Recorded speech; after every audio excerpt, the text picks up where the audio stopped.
Bienvenue pour cette 38e édition du Salon Prime Vert. C'est le 3e jour et ce sera le dernier plateau de l'Open Plateau du Salon. Pour une démonstration culinaire avec Florence Billiard-Durette. On va travailler le vivant, on est dans l'alimentation vivante. Et pour cette dernière démonstration, on a choisi la lactofermentation. Alors si vous êtes curieux, si vous vous demandez comment faire, eh bien c'est le moment. On va pouvoir découvrir avec Florence quelques recettes, comprendre un petit peu comment ça fonctionne et quelques conseils pour démarrer. Merci beaucoup Florence. Donc je rappelle, tu es cuisinière, tu es également formatrice, le domaine du vivant et donc spécialisée en alimentation vivante. C'est ça. Donc la lactofermentation, donc ça fait partie aussi des méthodes intéressantes pour manger vivant. Donc je vais vous expliquer du coup pourquoi c'est intéressant d'en manger.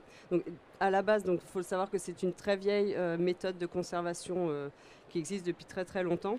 Donc là, je précise, il n'y a pas besoin de stérilisation, pas besoin de chauffer. Le but, c'est de conserver des aliments dans du sel notamment.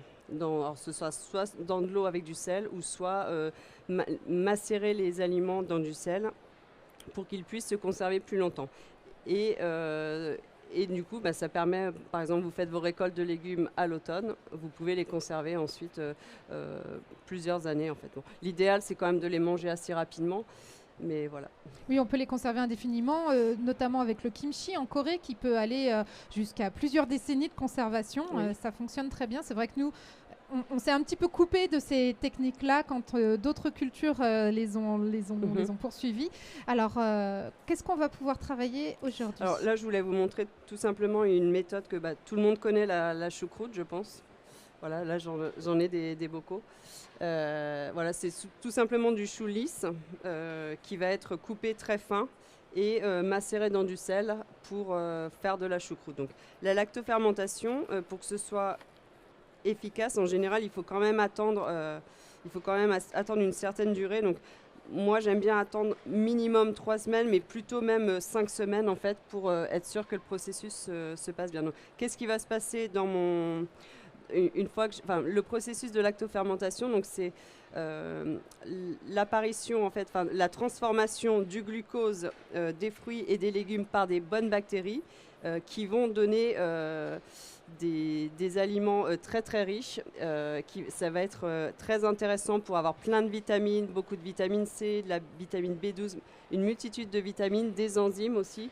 Et donc c'est un probiotique, ça va vous aider aussi, on en parlait lors des jus de légumes, pour les gens qui ont des problèmes de digestion, notamment de crudité. L'idéal, en fait, c'est quand même d'en prendre une cuillerée à soupe de légumes lactofermentés par repas ou au moins le soir pour vous aider à digérer. En fait, ça, c'est très bien. Du coup, en fait, comme les bonnes bactéries qui vont s'occuper de faire le processus de fermentation, c'est comme si elles pré-mâchaient vos aliments dont vous n'aurez plus tout le travail à faire après dans votre estomac. Donc c'est plutôt très intéressant. En plus, ça a un goût sympa, salé. Il n'y a pas besoin d'en rajouter, bien sûr. On ne met pas de vinaigre, par contre, dans la lactofermentation. C'est pas comme du pickles. Mais du coup, en mélange avec des salades, c'est vraiment sympa, quoi. Voilà. Je commence juste... Tu vas tailler le chou. Alors, est-ce qu'il y a quand même des recommandations dans la préparation, des choses sur lesquelles il faut faire attention, ou c'est quelque chose de finalement assez basique, assez simple ? C'est très simple. Alors, il y a quelques règles de base, notamment des recettes, des proportions que je vais vous donner en fonction du type de lactofermentation que vous allez faire. Donc là, vous voyez, alors, la choucroute, quand on fait des petites quantités, on peut très bien le faire à la main, mais sinon, vous pouvez utiliser un robot. Donc l'idée, c'est de faire des lames assez fines. Et quand vous allez faire, donc, soit vous faites de la lactofermentation comme ça, de légumes coupés finement comme ça, ou de la carotte râpée. Et là, dans ces cas-là, vous allez faire macérer votre légume dans une bassine avec du sel. Et du coup, pour ce processus-là, il faudra peser vos légumes et apporter 10 grammes de sel par kilo de légumes en fait. Donc voilà, 10 grammes par kilo de légumes. Ça, c'est la proportion. Et ensuite, donc, une fois que vous aurez pesé, vous mettrez vos aliments dans la bassine. Par exemple, là, on va regarder ce que ça fait.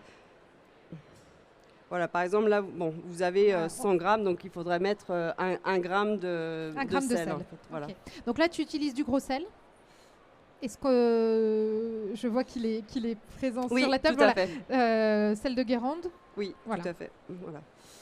Voilà. Et du coup, je vous donne juste si vous voulez, la technique pour les légumes que vous allez faire en carré. Donc c'est ça qui change entre les deux techniques. Donc couper en carré, enfin ça peut être en rondelles, comme vous voulez. Mais là, je ne sais pas si tout le monde voit, il y a du liquide en fait. Donc c'est ce qu'on appelle une saumure. Donc c'est tout simplement du sel mélangé à de l'eau. Et là, du coup, on va mettre 30 grammes de sel par litre d'eau en fait.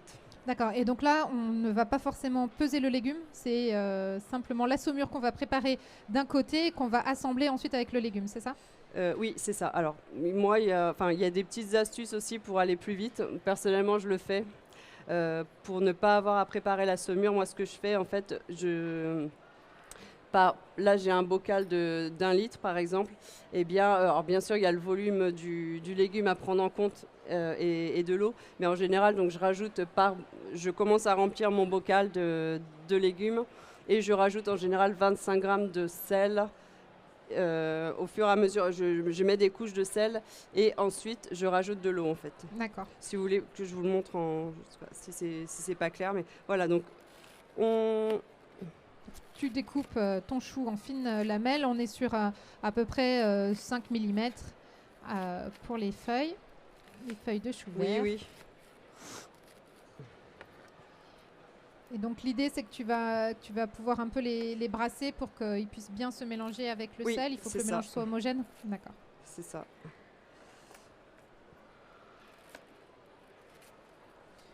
Voilà, donc de notre côté, enfin en tout cas dans les techniques culinaires qui sont le plus connues, effectivement, il y a la choucroute. La choucroute qui est donc une fermentation, mais de la fermentation, en fait, utiliser les bactéries pour finalement aider à la préparation, on en a une qui est extrêmement commune, qui est le levain. Qui va servir à faire le pain. Mais vous avez également les affineurs. Pour faire du fromage, on va utiliser également les bactéries. On va s'en servir. Et tout à l'heure, on a eu un plateau autour de la fermentation donc, pour préparer des misos.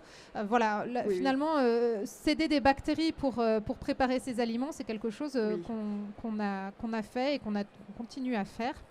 Donc là, on est vraiment sur un intérêt de conservation du légume.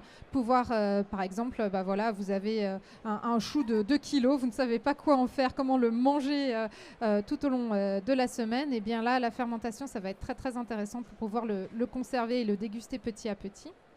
Le conseil aussi qu'on peut peut-être donner, c'est qu'au début, l'organisme il n'est pas forcément habitué à ce type de produit. Donc, il faut y aller doucement, un petit peu comme un condiment. Et puis petit à petit, le faire rentrer plus généralement dans l'alimentation. Voilà. Donc là, en tout, je vais avoir 500 grammes de choucroute. Donc, je vais rajouter 5 grammes de sel. Donc, alors pour ça, par contre, c'est important d'avoir quand même une balance assez précise hein, parce qu'on peut arriver sur des petites quantités de sel. Voilà. Donc un petit investissement de départ, mais qui sera vite amorti.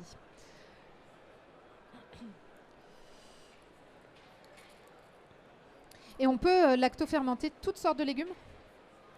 Oui, bonne question. Alors, effectivement, ça peut se faire avec tout.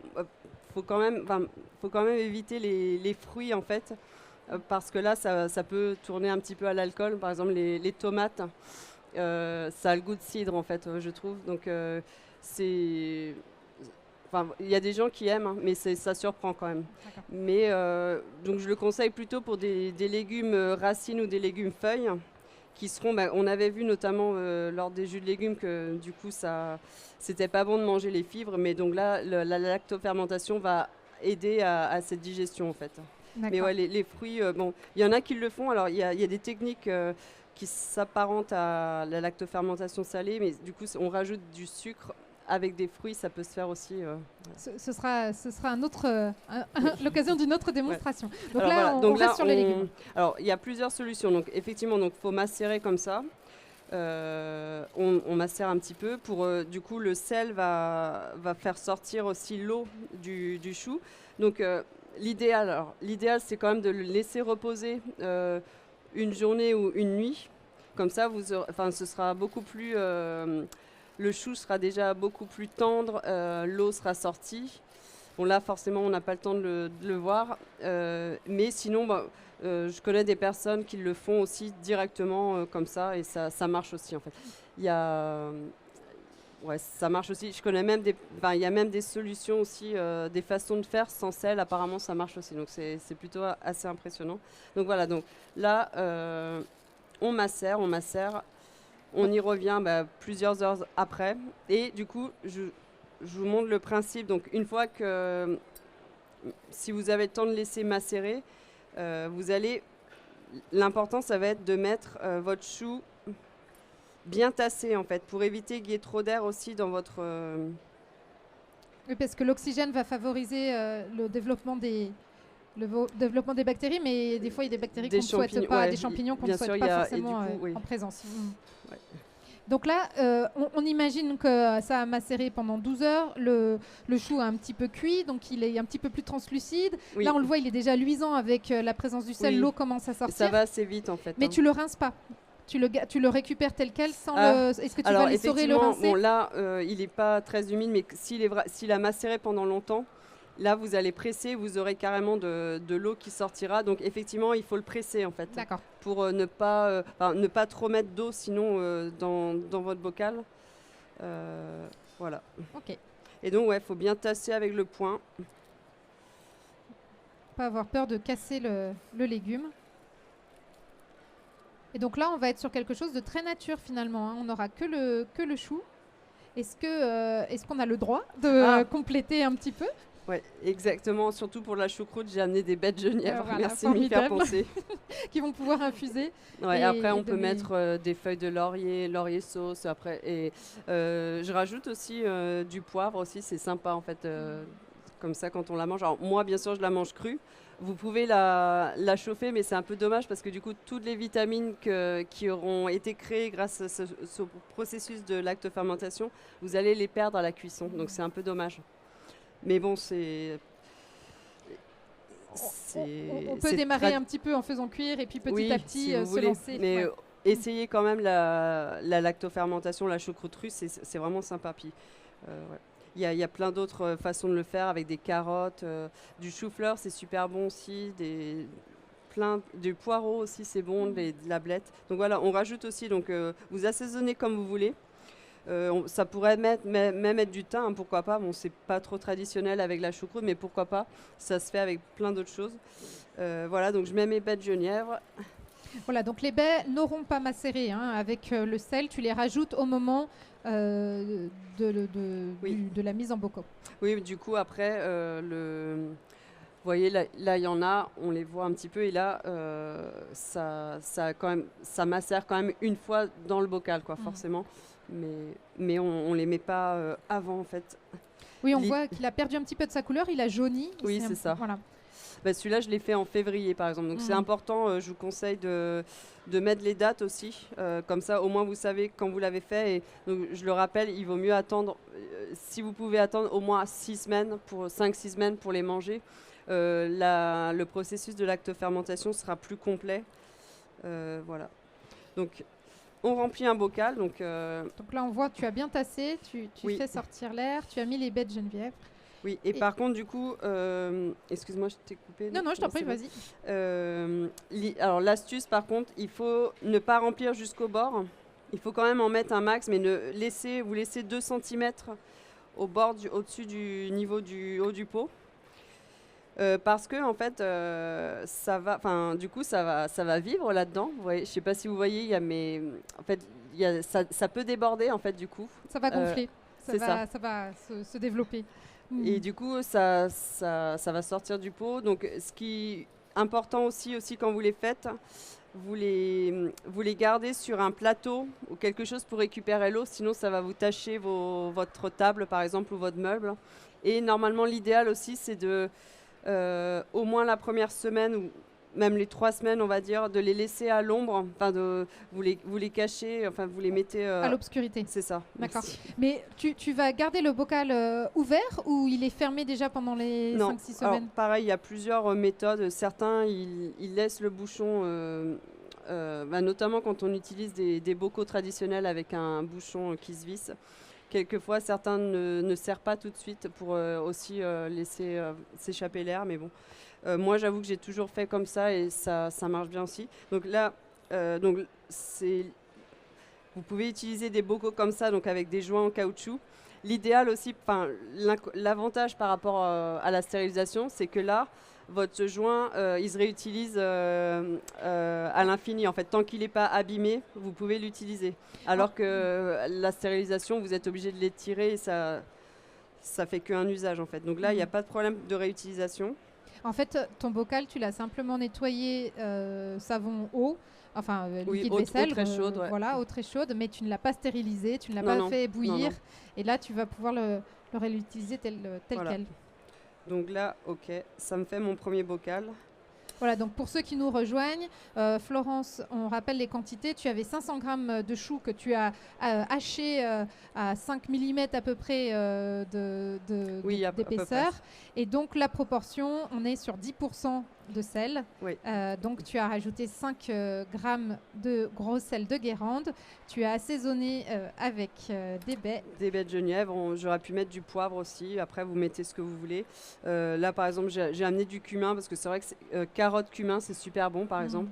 Après, là, c'est vrai que j'ai amené des bocaux avec un seul légume, mais vous pouvez varier, faire un mélange aussi. C'est sympa. Alors, c'est super visuellement parlant, c'est super sympa à regarder. Et puis même à manger, comme ça vous avez un mélange de légumes en fait quand vous ouvrez votre bocal, c'est chouette quoi. Il y a des couleurs, il y a plein de choses. Ouais. Et donc pareil, la betterave, donc l'idée ce serait de la couper en dés par exemple, et vous rajoutez ce que vous voulez en condiment. Ça peut être du persil, du thym, des épices aussi, donc curry, cumin et voilà. Voilà, ce qu'on a un petit peu sous la main et ce qui nous plaît comme association. Super. Et donc là, on a des bocaux qui ont à peu près un mois. Tu disais que tu les avais fait en février. Donc, bien se rappeler de marquer les dates sur le bocal une fois qu'on a terminé. Oui. Et d'attendre 5 à 6 semaines avant de passer à la dégustation. Oui, oui. Super. Bon, et donc du coup là on avait du chou, de la betterave, des carottes et des côtes de blettes qui sont dans le petit bocal. Alors, les blettes aussi à manger crues, c'est moyen, il faut les faire passer, macérer dans du sel aussi si vous voulez manger cru. Et moi du coup c'est un bon moyen pour les déguster que j'ai trouvé. En fait c'est la lactofermentation et c'est plutôt super bon. En fait. Pareil pour le poireau. Le poireau, ça passe bien en lactofermentation. Quoi. Super. Qu'est-ce que je n'ai pas dit je pense qu'en fait là je vous ai vraiment donné les méthodes de base et après c'est à vous d'adapter. Ça va être à nous de se lancer. Merci beaucoup Florence pour tes conseils, tes précieux conseils. Voilà, donc si vous avez envie de vous lancer dans la lactofermentation, et bien voilà, vous avez les bases pour démarrer, sachant que c'est une cuisine qui est quand même assez intuitive et donc avec laquelle vous allez pouvoir vous amuser. Il y aura peut-être des ratés, mais c'est pas grave, c'est comme ça aussi qu'on avance et qu'on progresse. La lactofermentation, vous allez pouvoir vous en servir à la table donc, pour agrémenter des salades, des sandwichs, des tartes. Il y a toute une utilisation, une palette qui peut se faire, commencer à picorer au début, puis de petit à petit l'intégrer de plus en plus dans le quotidien. Oui, au début, les gens peuvent trouver ça fort ou les gens n'aiment pas forcément. Puis on s'y habitue en fait au goût et c'est plutôt bien. Et par contre, tu parlais tout à l'heure des. J'ai oublié de dire du coup que quelquefois, effectivement, ça rate en fait, malgré toutes les précautions qu'on a prises. Et là, on va voir se développer. Alors, si c'est juste un un petit duvet de moisissure au-dessus, c'est pas gênant en fait, c'est comme ce qu'il y a sur le fromage. D'accord. Si vous l'enlevez, ça va. Par contre, si jamais vous ouvrez votre bocal et vous sentez une odeur vraiment très forte, vraiment pas agréable, et si votre chou par exemple il est marronâtre, qu'il a pas une belle couleur et odeur, là malheureusement c'est foiré, mais bon, ça reste quand même rare, ça arrive. D'accord, mais donc il faut c'est quand la même nature. Oui, on ne peut pas tout maîtriser. Écoute, merci beaucoup Florence. Donc Merci je rappelle que tu es, excuse-moi, donc cuisinière et formatrice, le domaine du vivant. Merci à vous, le plateau technique. Je le rappelle, aujourd'hui, le plateau est réalisé par une équipe d'amateurs qui a été formée ce matin par Plume Studio. Ils ont été formés au métier de la télévision, du plateau télé. C'est le dernier plateau pour cette 38e édition du Salon Prime Vert. C'était vraiment une joie, un plaisir de pouvoir faire ça tous ensemble. Merci et bravo à vous tous. Merci au public qui était présent pour ce dernier plateau. On vous souhaite une belle fin de dimanche. Et puis on se retrouve l'année prochaine. Ouais. Je voulais remercier du coup Plume Studio pour votre accueil et votre travail. Et aussi remercier bien sûr les organisateurs de Prime Vert. C'était super. C'était une belle rencontre. Et bien, merci beaucoup. Merci.